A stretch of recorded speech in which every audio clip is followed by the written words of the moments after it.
Let's Make Career.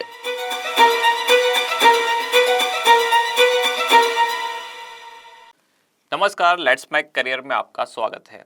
आज हम एक ऐसे सवाल के बारे में चर्चा करने वाले हैं जो 10th क्लास के बाद स्टूडेंट्स के सामने और उनके पेरेंट्स के सामने भी होता है और उनको काफ़ी परेशान करता है। जैसे स्टूडेंट 10th क्लास में आता है, 10th क्लास की पढ़ाई स्टार्ट होती है, तभी से उसके पेरेंट्स भी और वो खुद स्टूडेंट भी इस प्लानिंग में लग जाता है कि 10th के बाद आखिर क्या करना है। क्या करना है से मतलब कि कौन सी स्ट्रीम उसको लेनी है, सब्जेक्ट कौन सा लें, साइंस की तरफ जाएं, कॉमर्स की तरफ जाएं या आर्ट्स की तरफ जाएं।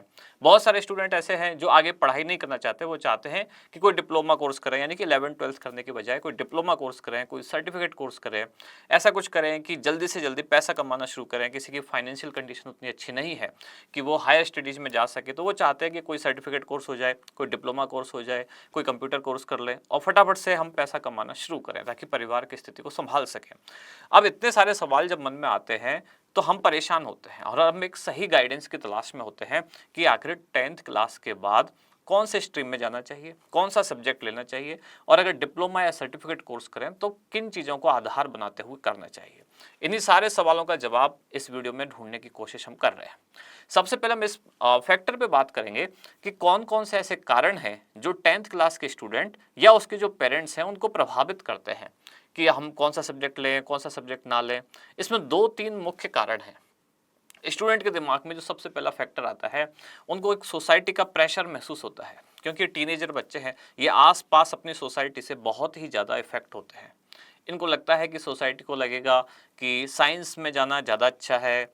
एक धारणा बनी हुई है समाज में कि साइंस वाले स्टूडेंट ज़्यादा इंटेलिजेंट हैं, उसके बाद कम मार्क्स आए तो कॉमर्स में चले जाओ, उससे थोड़े कम आए तो आर्ट्स ले लो। कई बार एक कोई स्टूडेंट ऐसा भी होता है जिसका इंटरेस्ट आर्ट्स में है, उसके मार्क्स भी बहुत अच्छे आए हैं 10th क्लास में और आर्ट्स में ही उसको जाना है, पर उसको ये लगता है कि अगर मैं आर्ट्स में जाऊंगा तो सोसाइटी को ये लगेगा कि मैं डफर हूँ या मेरे को साइंस नहीं आती या मैं उतना इंटेलिजेंट नहीं हूँ। यानी उनको एक प्रेस्टिजियस इशू लगता है, उनको लगता है साइंस लेना ही एक प्रेस्टीज मानी जाएगी और कोई दूसरा स्ट्रीम लिया तो हमको वो रेस्पेक्ट नहीं मिलेगी सोसाइटी से। पहला फैक्टर। दूसरा, इस एज के बच्चे अपने दोस्तों को देख के बहुत ज़्यादा प्रभावित होते हैं। बहुत सारे स्टूडेंट ऐसे हैं जो ये सोच के लेते हैं कि उसके फ्रेंड ने कौन सी सब्जेक्ट ली है, कौन मैथमेटिक्स ले रहा है, फिजिक्स केमिस्ट्री मैथ, तो चाहे उसका इंटरेस्ट बायोलॉजी में है लेकिन दोस्त ने मैथ ली है तो वो मैथ की तरफ चला जाएगा। बहुत से ऐसे हैं खुद का इंटरेस्ट कॉमर्स में है पर बाकी सारे उसके जो फ्रेंड हैं वो आर्ट्स ले रहे हैं तो आर्ट्स में चले गए। यानी कि दोस्तों को देख के हम बहुत ज़्यादा इफेक्ट होते हैं। और तीसरा जो मेजर फैक्टर है जिसको पेरेंट्स ज़्यादा कंसीडर करते हैं वो है 10th क्लास में परसेंटेज। यानी ये देखते हैं कि 10th में अगर इसके अच्छे नंबर आए हैं तब तो इसको साइंस दिला देंगे, 10th में थोड़े कम नंबर आए हैं, एवरेज आए हैं तो इसको कॉमर्स दिला देंगे और बहुत कम नंबर आए हैं तो इसको आर्ट्स दिला देंगे। और ये जो तीनों ही कारक हैं, तीनों ही एकदम बेमानी है, यानी इन तीनों के आधार पे हमें फैसला नहीं लेना चाहिए। तीन कौन कौन से? सोसाइटी का प्रेशर कि सोसाइटी को लगता है कि साइंस वाले इंटेलिजेंट हैं, बाकी सब डफर हैं, ना तो इस दबाव में हमें डिसीजन लेना है। दूसरा, दोस्तों को देख के कि दोस्त आज कौन सा सब्जेक्ट ले रहे हैं, उस दबाव से हम भी वही सब्जेक्ट लेते हैं, ये भी फैक्टर गलत है। और तीसरा, 10th की परसेंटेज कि 10th क्लास में जैसी परसेंटेज आई है तो अच्छी आई है तो साइंस लो, उससे थोड़ी कम आई है तो कॉमर्स लो, बिल्कुल कम आई है तो आर्ट्स लो।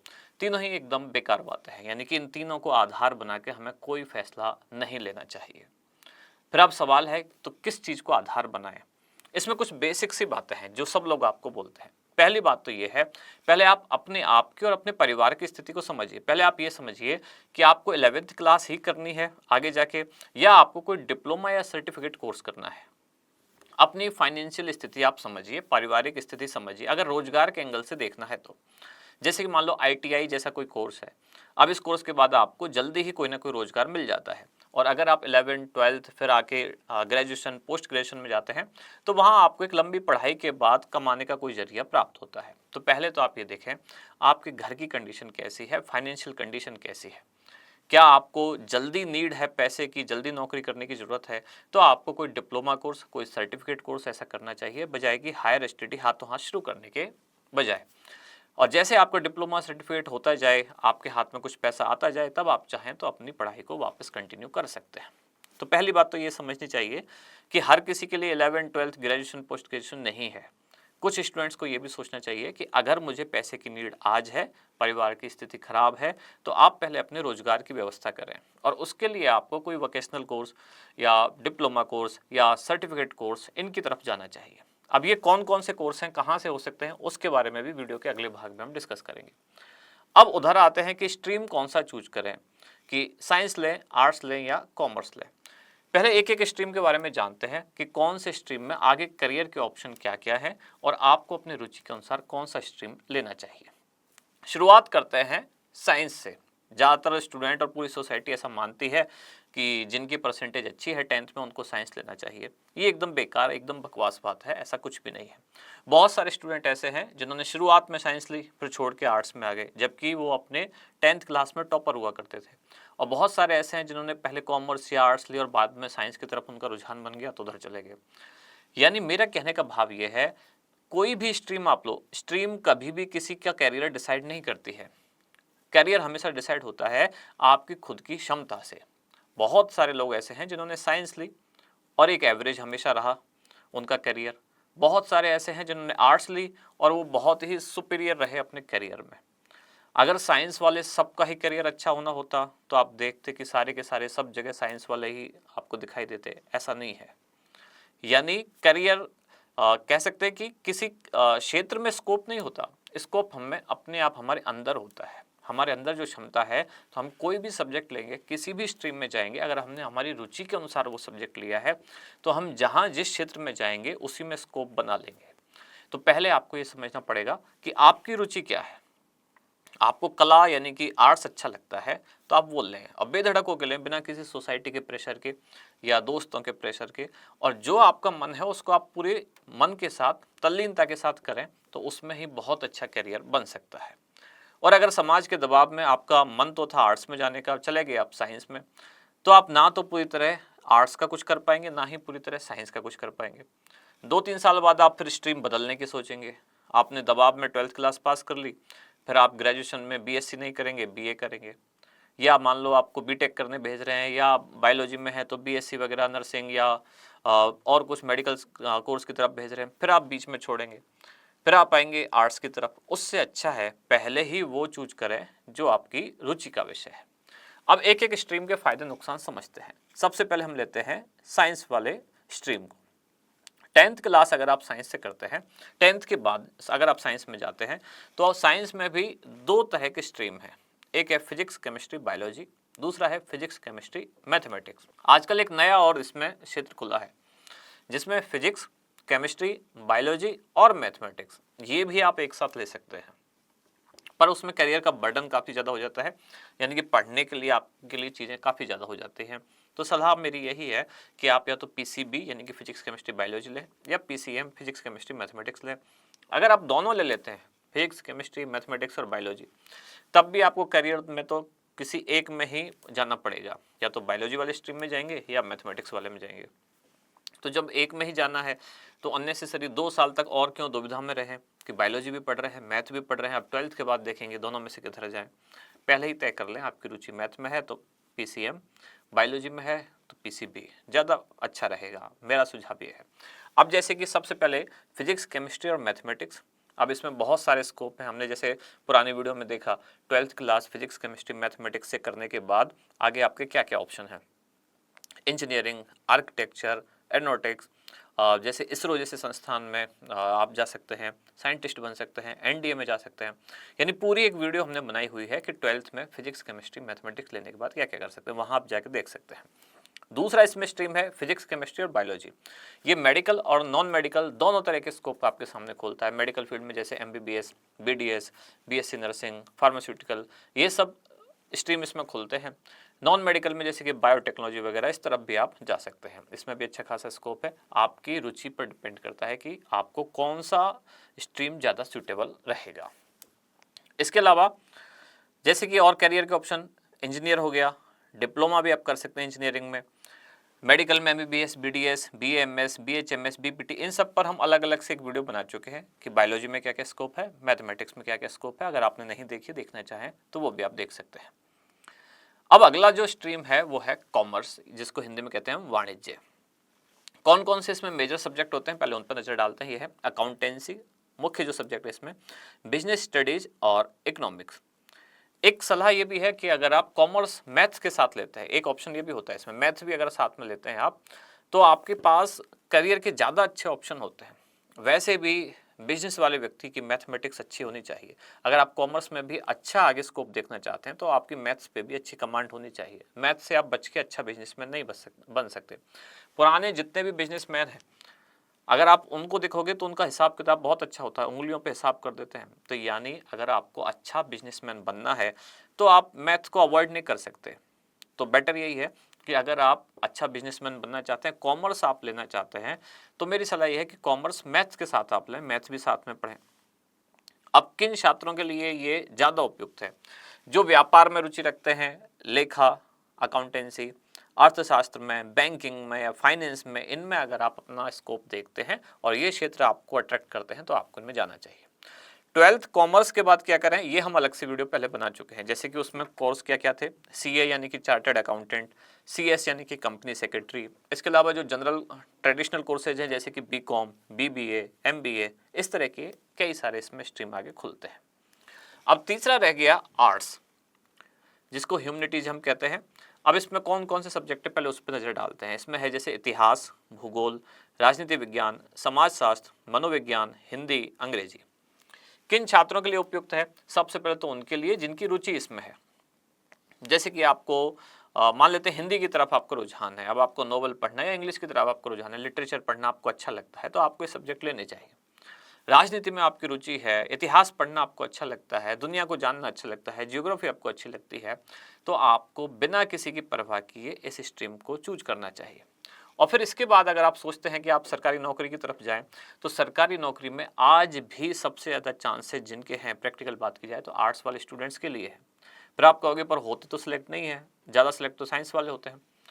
वो धारणा इसलिए चल रही है, धारणा नहीं, इसमें सच्चाई भी ऐसा इसलिए है क्योंकि जो ज़्यादा इंटेलिजेंट स्टूडेंट थे वो पहले ही साइंस लेते हैं, क्योंकि परिवार ने उस तरह से चलाया उनको कि जो इंटेलिजेंट है, परसेंटेज अच्छे है तो साइंस लो, उससे कम वाले कॉमर्स लो, उससे कम वाले आर्ट्स लो। तो जो लोग पहले ही पढ़ने में अच्छे थे वो साइंस में गए। अब जो पढ़ने में अच्छा है वो जिस भी स्ट्रीम में जाएगा अच्छा ही करेगा। अब वो साइंस छोड़ के बाद में आर्ट्स में आके फिर तैयारी शुरू करते हैं सरकारी नौकरी की, सिविल सर्विसेज की, यूपीएससी की, या स्टेट की जो पब्लिक सर्विस कमीशन है उनकी, और वो उनमें सक्सेस हो जाते हैं। जबकि इसका मतलब ये नहीं है कि साइंस लेना इनमें सफलता की गारंटी है। आर्ट्स वाले क्यों नहीं हो रहे हैं इतने ज़्यादा सफल? क्यों? आर्ट्स वो लोग ले रहे हैं जिनकी पढ़ने में पहले रुचि नहीं थी, ज़्यादातर ऐसे हैं। तो आर्ट्स उनका ऑप्शन नहीं था, उनकी मजबूरी थी। उनको लगा साइंस हम नहीं पढ़ पाएंगे, कॉमर्स हम नहीं पढ़ पाएंगे, तो हम आर्ट्स ले लेते हैं। अब आर्ट्स ले ली, लेकिन वास्तव में अगर देखा जाए तो जितनी भी सरकारी नौकरियां हैं उनका जो सिलेबस है, और उसमें भी खासतौर से जीके वाला जो पार्ट है, या यूपीएससी में जिसको जीएस कहते हैं, जनरल स्टडीज, इसमें सारे बल्कि 90% सब्जेक्ट आर्ट्स वाले हैं। जैसे कि सब में आपको इतिहास पढ़ना है, सब में आपको पॉलिटिकल साइंस पढ़नी है, सब में आपको इकोनॉमिक्स पढ़नी है, सब में आपको जियोग्राफी पढ़नी है। ये आपको पढ़ना ही पढ़ना है। आप अगर अच्छी किसी सरकारी नौकरी की तैयारी करेंगे तो आपको ये पढ़ना है, सिविल सर्विसेज में तो खास तौर से। लेकिन फिर भी इनमें भी साइंस वाले ज़्यादा सफल हो रहे हैं। क्यों? उसका कारण वही जो मैंने आपको शुरू में बताया। जो इंटेलिजेंट मान लिए उन्होंने पहले ही साइंस ले ली, अब वो अपने साइंस वाले फील्ड में सक्सेसफुल नहीं हुए, अच्छे इंजीनियर नहीं बने, या कई बार बनने के बाद भी फिर छोड़ के वो सिविल सर्विसेज में आ जाते हैं और फिर आर्ट्स वाले सब्जेक्ट पढ़ के सफल हो जाते हैं। क्यों? क्योंकि उनको पढ़ने में रुझान है, एक सिस्टमेटिक वे में पढ़ते हैं। तो अगर, लेकिन इसका अपवाद भी कई हैं। ऐसे भी कई स्टूडेंट हैं जिनको आर्ट्स ही पसंद थी, उन्होंने आर्ट्स ही ली और आर्ट्स में बहुत अच्छा किया। आईएएस के टॉपर आप जानते होंगे, टीना डाबी। मान लो पहले उन्होंने कोई और सब्जेक्ट लिया, साइंस शायद उनके पास थी, फिर वो छोड़ के उन्होंने आर्ट्स ली और आर्ट्स में आपने देखा आईएएस में उन्होंने टॉप किया। तो ऐसे भी बहुत सारे एग्जाम्पल हैं। ऐसा नहीं है कि आर्ट्स लेना डफर होने की निशानी है, केवल इस बात पर डिपेंड करता है कि आपका इंटरेस्ट किस में है। तो अगर आपको आर्ट्स अच्छी लगती है तो आप बिना किसी परवाह के आर्ट्स ले सकते हैं। अब इसमें आगे करियर क्या क्या है ये भी अलग से हम वीडियो पहले बना चुके हैं। 12th आर्ट्स के बाद क्या करें, 12th कॉमर्स के बाद क्या करें, और 12th साइंस के बाद क्या करें, तो वहाँ भी आप देख सकते हैं। संक्षेप में बता देता हूँ, जैसे कि यूपीएससी में या स्टेट पब्लिक सर्विस कमीशन में यहाँ जा सकते हैं। सरकारी नौकरी में जाएं तो टीचर की वैकेंसी अभी भी सबसे ज़्यादा आती है। जैसे कि आप बीए करके बीएड करेंगे तो टीचर की वैकेंसी सबसे ज़्यादा आपको मिलेगी। वकील आप बन सकते हैं, लॉ वाला कोर्स कर सकते हैं, इंटीग्रेटेड जिसमें बीए प्लस एलएलबी 5 साल का कोर्स होता है वो कर सकते हैं। पत्रकारिता में आप जा सकते हैं, मास कम्युनिकेशन का कोर्स कर सकते हैं, साइकोलॉजी पढ़ सकते हैं, मनोविज्ञान के क्षेत्र में। बाद में आप कंसल्टेंसी अपनी फर्म भी खोल सकते हैं, काउंसलर बन सकते हैं, लोगों को सलाह दे सकते हैं कि अब आजकल की सोसाइटी में लाइफ स्टाइल में जितने उतार चढ़ाव है उनको कैसे संयमित किया जाए। कोई सामाजिक कार्य में कर सकते हैं, किसी एनजीओ के साथ जुड़ सकते हैं, पर्यटन के क्षेत्र में, साहित्य के क्षेत्र में, भाषा के क्षेत्र में, यानी कि आर्ट्स की स्ट्रीम में बहुत सारे ऑप्शन हैं। बस कमी है कि मन लगा के इन सब्जेक्ट्स को पढ़ना और उसमें अच्छा अपने आप को साबित करने की। अब हम इस वीडियो के दूसरे पार्ट पे आते हैं कि अगर हम 11th 12th क्लास में पढ़ना ही ना चाहें, हम तो चाह रहे हैं कि 10th के बाद कोई ऐसा कोर्स किया जाए जिस कोर्स के बाद ही हमको जल्दी से जल्दी नौकरी मिल जाए। तो कौन कौन से ऐसे कोर्स हैं?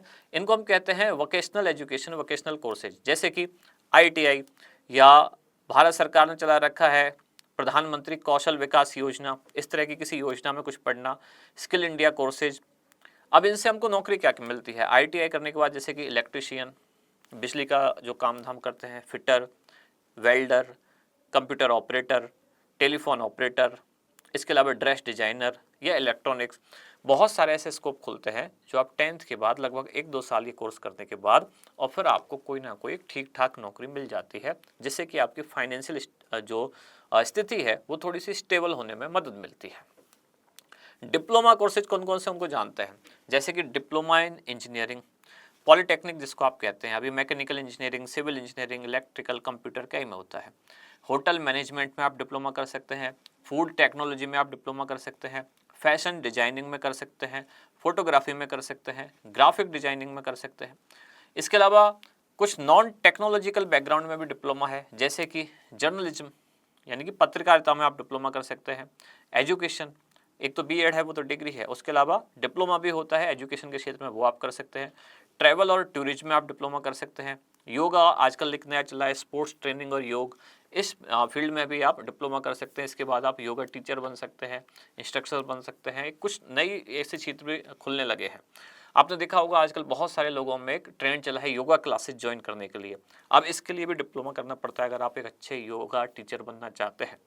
तो कोई अगर आपके संस्थान में यानी कि आपके योगा सेंटर पर आएगा तो वो आपका भी दिखेगा कि आपके पास डिप्लोमा है या नहीं है, आपने कहीं से ऑफिशियल ट्रेनिंग ली है या नहीं है। तो अगर आप ये भी करते हैं तो इसमें भी आजकल अच्छा खासा स्कोप होने लगा है। शहरों में खास तौर से कल्चर चला है, लोग आजकल योगा क्लासेस ज्वाइन करते हैं। तो आप चाहें तो ये कोर्स करके अपना कोई एक योगा सेंटर भी खोल सकते हैं। अब देखते हैं कुछ सर्टिफिकेट कोर्सेज कौन कौन से हैं। ये सर्टिफिकेट कोर्सेज लगभग 3 महीने से लेके 1 साल की अवधि में पूरे हो जाते हैं, फटाफट से कोर्स हो जाता है और जल्दी ही आप पैसा कमाना शुरू कर देते हैं। इसमें पहला है जैसे कि DCA यानी कि diploma in computer application. Computer के क्षेत्र में आप डिप्लोमा करके, और कंप्यूटर की हर जगह आज ज़रूरत है, ई मित्र से लेकर बाकी जितने भी सारे काम हैं कंप्यूटर के द्वारा ही हो रहे हैं। इसमें आप कुछ कोर्स सीख सकते हैं जैसे कि tally, MS office, basic programming, कुछ लैंग्वेज जैसे कि C++, जावा, पाइथन, इस तरह की जो लैंग्वेज है कंप्यूटर की वो सीख सकते हैं। ग्राफिक डिजाइनिंग नया स्कोप है, फोटोशॉप, ये सब आप नया कर सकते हैं। फोटोग्राफी में जा सकते हैं, एनिमेशन में जा सकते हैं, वेब डिजाइनिंग में जा सकते हैं, म्यूजिक और डांस इनमें जा सकते हैं। कुछ अन्य सर्टिफिकेट कोर्स जैसे कि स्पोकन इंग्लिश, इंग्लिश बोलना सिखा सकते हैं आप, बोलना सीख सकते हैं आप। रिटेल मैनेजमेंट, डिजिटल मार्केटिंग, आजकल जो सोशल मीडिया से जुड़े हुए लोग हैं वो अपने प्रोडक्ट की मार्केटिंग करते हैं और इसके लिए एक्सपर्ट को लिया जाता है, ये भी कोर्स किया जाता है। तो आप चाहें तो डिजिटल मार्केटिंग कैसे की जाती है उसकी बारीकियां समझने के लिए आप सर्टिफिकेट कोर्स कर सकते हैं। इवेंट मैनेजमेंट, एक नया स्कोप आया है इवेंट मैनेजमेंट। आजकल जैसे शादियां हो रही हैं, कोई फंक्शन हो रहा है तो उसमें एक प्रोग्रामर को हम लाते हैं, इवेंट मैनेजर उसका नाम होता है, वो सारा इवेंट मैनेज करता है। मतलब गांव में तो जिसको टेंट वाला हम कह देते हैं, शहरों में वो टेंट वाला नहीं है, उसको ही इवेंट मैनेजर कहते हैं, सामान्य भाषा में बात कर रहा हूँ। जैसे कि वहाँ टेंट वाले का जो काम है, यहाँ इवेंट मैनेजर उसकी एक प्रोफेशनल डिग्री जैसे है कि पूरे इवेंट की बारीक प्लानिंग किस तरह से करनी है। मान लो कोई शादी का फंक्शन है तो स्टेज किस तरफ लगेगा, दुल्हन की एंट्री कब होगी, कैसे होगी, खाना किस तरफ लगाना है, कितने बजे प्रोग्राम शुरू होगा, सजाना किस तरह से है, डेकोरेशन कैसे करनी है। और आजकल बहुत ये शादियों में बहुत ज़्यादा पैसा खर्च होने लगा है और उसके लिए इवेंट मैनेजर को भी लाखों रुपए मिलते हैं अगर आपकी एक अच्छी खासी फर्म है तो तो यानी इस क्षेत्र में जाकर भी आप अच्छा खासा पैसा कमा सकते हो। केवल 10th के बाद आप ये कर सकते हो। कुछ महीने का कोर्स है, वो करने के बाद अगर आप अपनी एक इवेंट मैनेजमेंट की फर्म खोलते हैं तो आप अच्छा खासा इसमें पैसा कमा सकते हैं। ब्यूटिशियन के कुछ कोर्स, ब्यूटी पार्लर खोलने के लिए आपको पहले ब्यूटिशियन बनने के लिए कुछ कोर्स करने होते हैं, ये आप कर सकते हैं। यानी इतने सारे स्कोप हैं। अब लास्ट में बात आती है कि निर्णय कैसे लें, हम कौन सा कि हमें कौन सा कोर्स करना चाहिए। तो सबसे पहले अपनी रुचि देखें और अपनी क्षमता देखें। केवल रुचि से भी नहीं, अपनी क्षमता भी देखें। रुचि तो आपकी हो सकती है कि मेरी रुचि है कि आपको स्पेस में जाना है, घूमना है, अंतरिक्ष, लेकिन आपकी क्षमता नहीं है, 2 कदम चलते ही आपकी सांस फूलने लग जाती है। तो रुचि के साथ साथ आप में वैसी क्षमता भी है या नहीं। आपकी रुचि है कि आपको IPS IAS बनना है, अच्छा लगता है वो काम आपको, लेकिन पढ़ने में आपका कोई इंटरेस्ट नहीं है। तो दोनों चीज़ों में पहले तालमेल मिलाएं कि आपका इंटरेस्ट क्या है और आपकी क्षमता क्या है, पहली बात। दूसरा, आपके भविष्य के जो भी लक्ष्य हैं उनको थोड़ा सा स्पष्ट रखें। 10th क्लास का जो बच्चा है उसको ऐसा लगता है मैं सब कर सकता हूँ, मैं ये भी बन जाऊँ, मैं वो भी बन जाऊँ, मैं इधर भी चला जाऊँ, उसको सारे फील्ड अच्छे लगने लग जाते हैं। बहुत सारे बच्चों का एक कन्फ्यूजन होता है कि कभी तो उसको लगता है कि क्रिकेटर बन जाओ, क्रिकेट देख लिया अगर मैच तो उसको लगता है कि आज क्रिकेटर है, कल फिर कुछ और देख लिया, कोई फिल्म देख ली तो उसको लगता है पुलिस वाला बन जाओ, फिर अभी कुछ हुआ तो देख लिया कोई ऐसी फिल्म कि उसमें आर्मी वाला हीरो है तो लगता है कि आर्मी मैन बन जाओ, फिर कोई वेब सीरीज ऐसे आ गई जिसमें कोई बिजनेसमैन सुपरस्टार है तो उसको लगता है कि अपना बिजनेस करेंगे, ट्रेडिंग करेंगे, शेयर मार्केट करेंगे। तो 10th क्लास के स्टूडेंट को सब चीज़ें नई नई जब दिखती हैं तो वो चारों तरफ भ्रमित होता रहता है, उसको लगता है कभी ये कर लूँ, कभी वो कर लूँ, कभी कुछ और कर लूँ। एक बार आपको बैठ के अपना एक फ्यूचर प्लान बनाना पड़ेगा कि मुझे किस डायरेक्शन में जाना है। ये काम करना 10th वाले स्टूडेंट के लिए थोड़ा मुश्किल है, क्योंकि वो जिस एज में होता है वो चंचल स्वभाव होता है, चारों तरफ भ्रमित होता रहता है। तो उसके साथ उसके पेरेंट्स का भी फर्ज बनता है कि एक बार अपनी क्षमता, अपने परिवार की स्थिति, बच्चे की रुचि, इन सब चीज़ों को ध्यान में रखते हुए एक प्रॉपर फ्यूचर का प्लान बनाना आवश्यक है कि हमको किस डायरेक्शन में जाना चाहिए, हमको हमारी क्षमताएं देखकर। और अगर आप खुद ये निर्णय नहीं ले पा रहे हैं तो आजकल करियर काउंसलर बहुत हैं, शहरों में तो काफ़ी ज़्यादा हैं, आप जाकर उनकी मदद ले सकते हैं। ऑनलाइन भी आप उनकी सहायता ले सकते हैं। यूट्यूब पर बहुत सारे वीडियो हैं, जैसे ये वीडियो भी एक तरह से आपकी सहायता कर सकता है। तो इस तरह की चीज़ें भी आप देख सकते हैं। परिवार में सबकी सलाह लें। अगर आपके परिवार में बाकी कोई लोग अच्छे पद पर है या अलग ऐसे किसी फील्ड में है जो कुछ डिफरेंट कर रहा है, कोई आर्टिस्ट है, कोई एक्टिंग में चला गया या कोई म्यूजिक में है, कोई अलग हट इवेंट मैनेजमेंट कोई कर रहा है, तो एक बार उनसे भी सलाह लें कि इस फील्ड में क्या फ़ायदा है और क्या इसमें चुनौतियां हैं। ये सब करने के बाद फिर आप एक निष्कर्ष पे पहुँचें।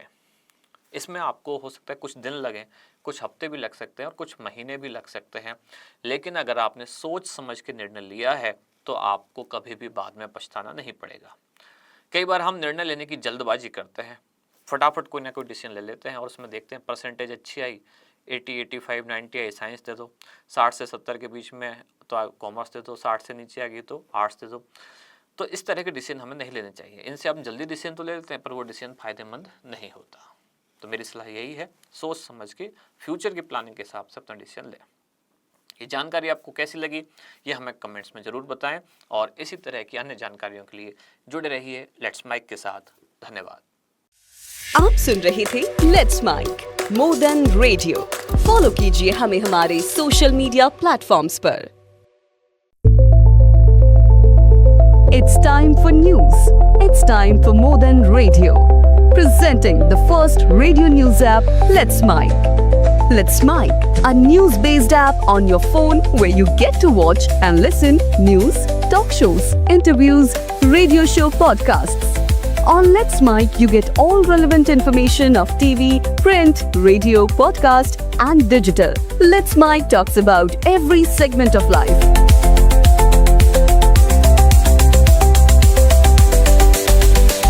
Telegram, WhatsApp, Snapchat. Let's talk, let's connect, and let's mic.